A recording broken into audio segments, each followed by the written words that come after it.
perspective is that ayusin natin yung ending contractualization law.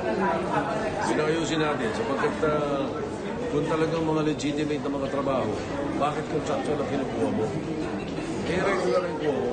Pero sir, Kaya ng thinking ko eh.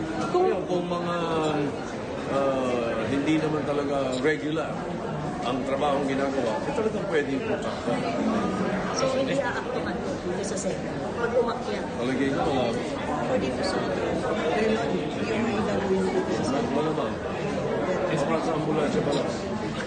Kasi may pinag- On the way pa punta rito sa on the way. Then on the way. Hindi na naiban.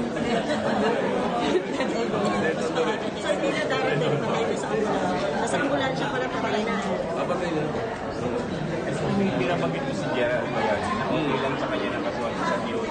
Kasi at least magkabibigyan ka lang yung process. Oo, tama naman yun. Dapat talaga. Mas maganda yan para hindi na magiging issue bakit hindi raw siya chinarge mo.